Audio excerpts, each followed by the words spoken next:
जय श्री राधे कृष्णा। उत्कृष्ट प्रेम भक्ति चैनल में आप सभी का स्वागत है। आज माघ मास की कथा में 6वें अध्याय की कथा आप सभी श्रवण करेंगे। इससे पहले अध्याय की कथा अभी तक आप नहीं सुने हैं तो मेरे चैनल पर अपलोड है, जाकर सुन सकते हैं। और अगर वीडियो पसंद आए तो मेरे चैनल को सब्सक्राइब करके वीडियो को लाइक करें। इस परम पवित्र भारतवर्ष में जो हमें जन्म मिला है यह अत्यंत दुर्लभ है। इसमें भी हजार हजार जन्म लेने के बाद पुण्य राशि के संचय से कदाचित कभी जीव मनुष्य योनि में जन्म पाता है। परंतु जो लोग माघ स्नान में तत्पर रहने वाले हैं उनके लिए कुछ भी दुर्लभ नहीं है। इस पवित्र मानव जीवन को पाकर जो अपने आत्मा का कल्याण नहीं करता उसने अपने आप को ठग लिया। जब विप्रवर मृगशृंग ने स्तुतियों से यम देवता की आराधना की तो उससे प्रसन्न होकर यमदेव ने प्रकट होकर मृगशृंग को दर्शन देकर वरदान मांगने को कहा। ऋषि पुत्र ने कुएं में गिरकर मरी हुई कन्याओं का जीवन दान मांगा। अब आगे की कथा में सुनिए, यमलोक से लौटकर आई हुई उन कन्याओं ने अपने प्रियजनों से वहां का वृतांत कैसे बतलाया। राजा दिलीप पूछते हैं कि हे गुरुदेव, यमलोक से लौटकर आई हुई उन साध्वी कन्याओं ने अपनी माताओं और बंधुजनों से वहाँ का वृतांत कैसे बतलाया। पापियों की यातना और पुण्यात्माओं की गति के संबंध में क्या कहा। मैं पुण्य और पाप के शुभ और अशुभ फलों को विस्तार के साथ सुनना चाहता हूँ। वशिष्ठ जी बोले, राजन, कन्याओं ने अपनी माताओं और बंधुओं से पुण्य पाप के शुभाशुभ फलों के विषय में जो कुछ कहा था वह ज्यों का त्यों मैं तुम्हें बतलाता हूँ। कन्याओं ने कहा, माताओं, यमलोक बड़ा ही घोर और भय उत्पन्न करने वाला है। वहाँ सर्वदा चारों प्रकार के जीवों को विवश होकर जाना पड़ता है। गर्भ में रहने वाले अथवा जन्म लेने वाले शिशु, बालक, तरुण, अधेड़, बूढ़े, स्त्री, पुरुष और नपुंसक सभी तरह के जीवों को वहाँ जाना ही होता है।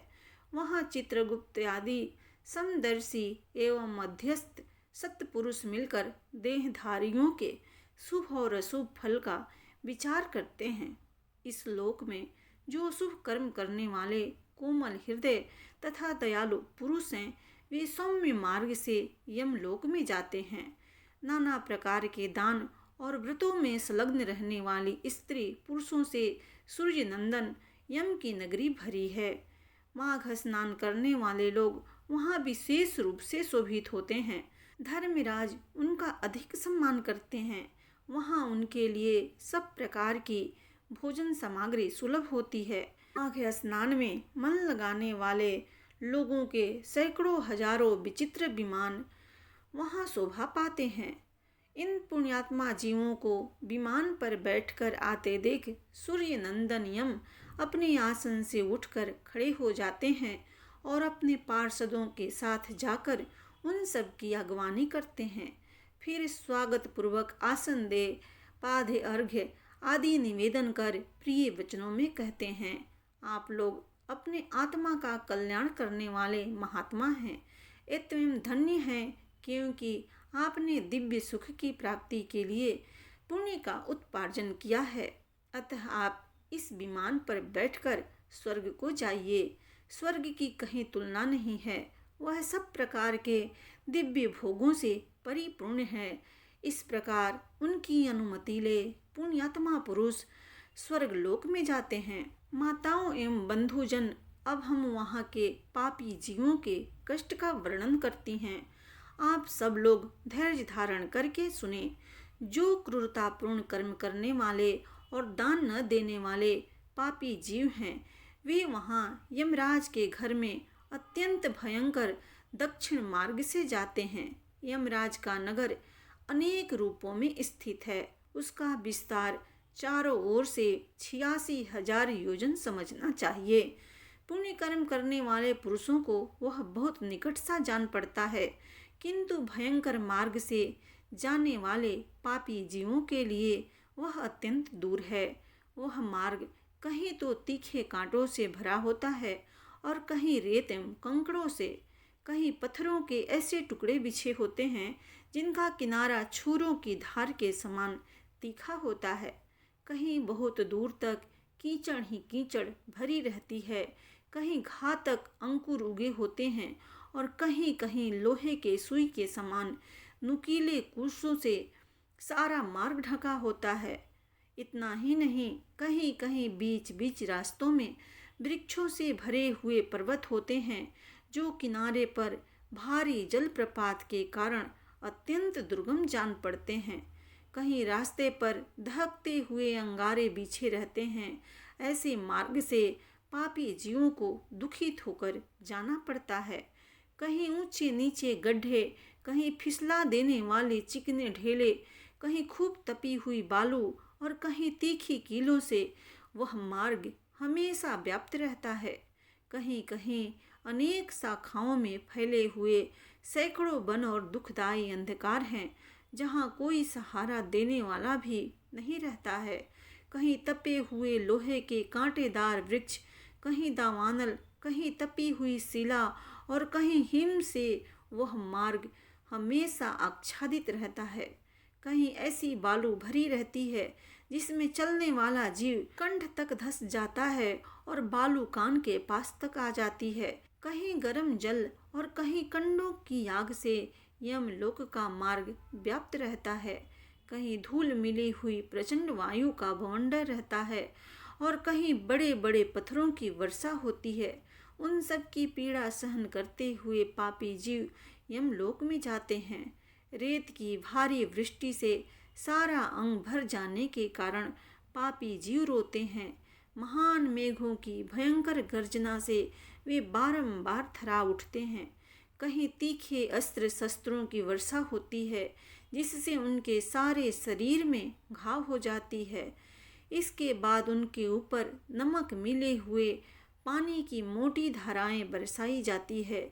इस प्रकार कष्ट सहन करते हुए उन्हें जाना पड़ता है।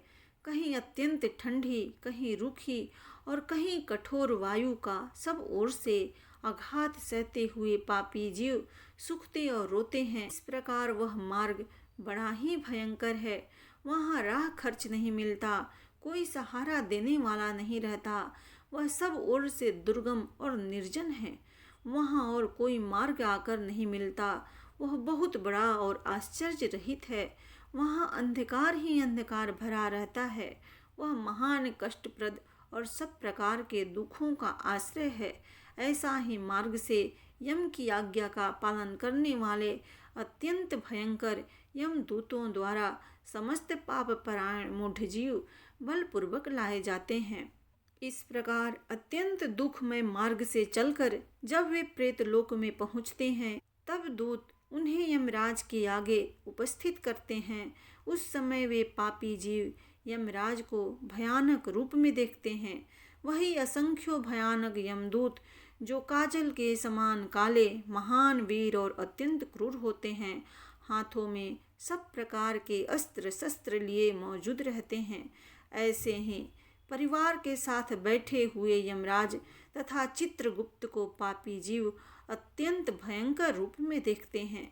उस समय यमराज और चित्रगुप्त उन पापियों को धर्मयुक्त वाक्यों से समझाते हुए बड़े जोर जोर से फटकारते हैं। वे कहते हैं, ओ खोटे कर्म वाले पापियों, तुमने दूसरों के धन हड़प लिए हैं और सुंदर रूप के घमंड में आकर पराई स्त्रियों के साथ व्याभिचार किया है।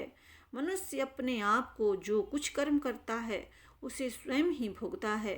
फिर तुमने अपने ही भोगों के लिए पाप कर्म क्यों किया और अब अपने कर्मों की आग में जलकर इस समय तुम लोग संतप्त क्यों हो रहे हो? इसमें दूसरे किसी का दोष नहीं है। ये राजा लोग भी अपने भयंकर कर्मों से प्रेरित हो मेरे पास आए हैं। इन्हें अपनी खोटी बुद्धि और बल का बड़ा घमंड था। अरे ओ दुराचारी राजाओं, तुम लोग प्रजा का सर्वनाश करने वाले हो। अरे थोड़े समय तक रहने वाले राज्य के लिए तुमने पाप क्यों किया? राज्य के लोभ में पड़कर मोह बस बलपूर्वक का न्याय से तुमने प्रजाओं को दंड दिया। इस समय उनका फल भोगो। इस प्रकार नाना प्रकार के वचनों द्वारा यमराज के उलाहना देने पर वे राजा अपने अपने कर्मों को सोचते हुए चुपचाप खड़े रह जाते हैं। इस प्रकार राजाओं से धर्म की बात कहकर धर्मराज उनके पाप की सुधि के लिए अपने दूतों से इस प्रकार कहते हैं, ओ चंड, ओ महाचंड, तुम इन राजाओं को पकड़कर ले जाओ और नरक की आग में डालकर इन्हें पापों से शुद्ध करो। तब वे दूत शीघ्र ही उठकर राजाओं के पैर पकड़ लेते हैं और उन्हें बड़े वेग से आकाश में घुमाकर ऊपर फेंकते हैं। तत्पश्चात उन्हें पूरा बल लगाकर तपाई हुई शिला पर बड़े वेग से पटकते हैं, मानो किसी महान वृक्ष पर वज्र से प्रहार करते हों।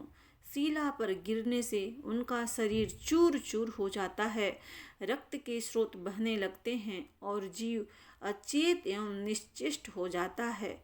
इसके बाद वायु का स्पर्श होने पर वह धीरे धीरे फिर सांस लेने लगते हैं। उसके बाद पाप की सुधि के लिए उन्हें नरक के समुद्र में डाल दिया जाता है। इस पृथ्वी के नीचे नरक की 28 कुटियां हैं। वे 7वें तल के अत्यंत भयंकर अंधकार के भीतर स्थित है। इन सब में पापी मनुष्य अपने अपने कर्मों के अनुसार डाले जाते हैं और जब तक भांति भांति की यातनाओं द्वारा उनके कर्मों का भोग समाप्त नहीं हो जाता, तब तक वे उसी में पड़े रहते हैं।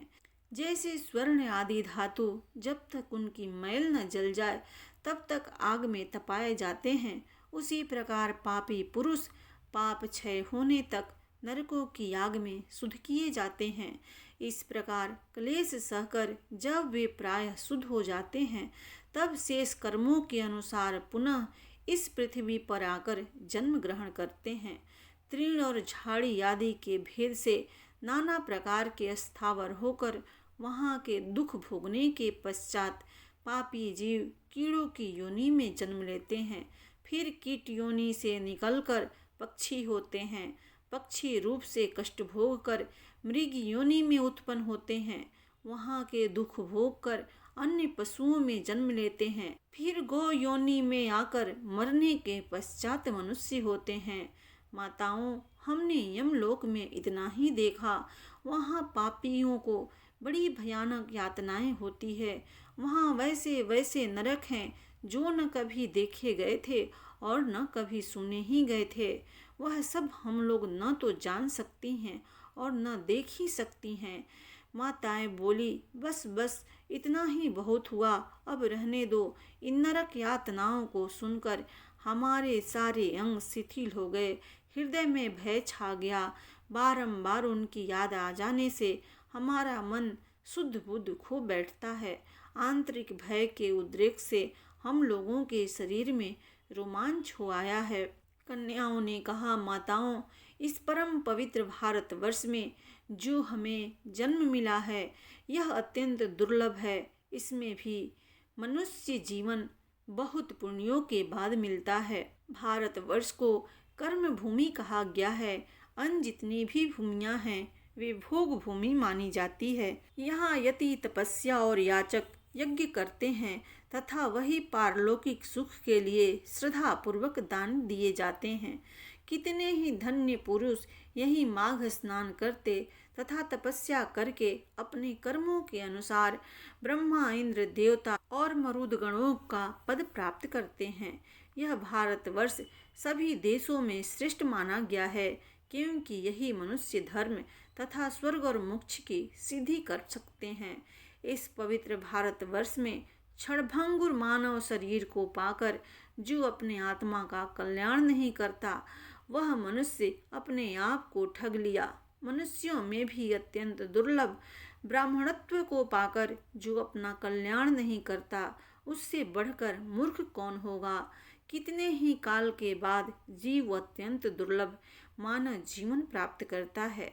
इसे पाकर ऐसा करना चाहिए जिससे कभी नरक में न जाना पड़े।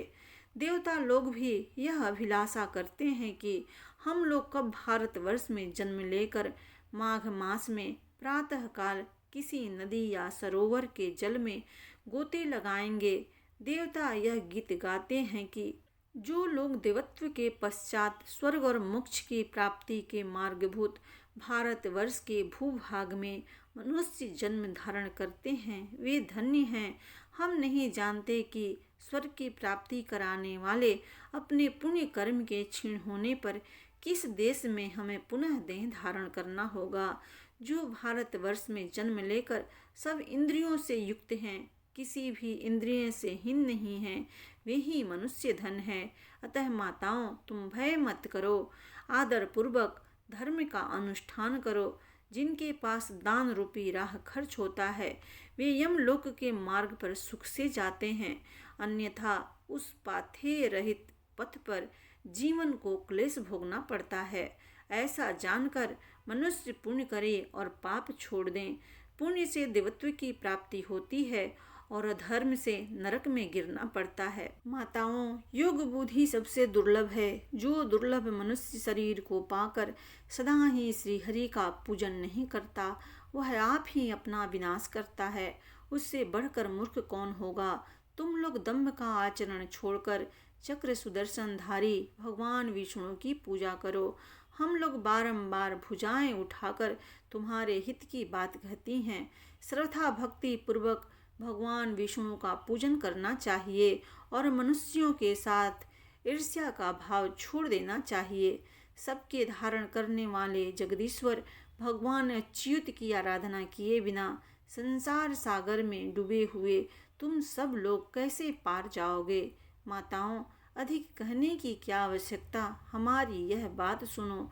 जो प्रतिदिन तन्मय होकर भगवान गोविंद के गुणों का गान तथा नामों का संकीर्तन सुनते हैं, उन्हें वेदों से, तपस्या से, शास्त्रोक्त दक्षिणा वाले यज्ञों से, पुत्र और स्त्रियों से, संसार के कुकृत्यों से तथा घर खेत और बंधु बांधवों से क्या लेना है।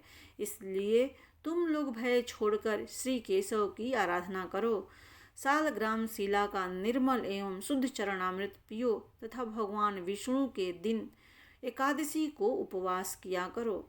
जब सूर्य मकर राशि पर स्थित हो उस समय प्रतिदिन प्रातःकाल स्नान करो। साथ ही पति की सेवा में लगी रहो। नरक का भय तो तुम्हें दूर से ही छोड़ देना चाहिए, क्योंकि सब पापों का नाश करने वाली परम पवित्र एकादशी तिथि प्रत्येक पक्ष में आती है। फिर तुम्हें नरक से भय क्यों हो रहा है। घर से बाहर के जल में स्नान करने से पुण्य प्रदान करने वाला माघ मास भी प्रति वर्ष आया करता है। फिर तुम्हें नरक से भय क्यों होता है। वशिष्ठ जी कहते हैं, राजन, वे कन्याएं अपनी माताओं से इस प्रकार कहकर पुनः माघ स्नान, उपवास आदि व्रत, धर्म तथा दान करने लगी। प्रेम से बोलिए भगवान विष्णु की जय।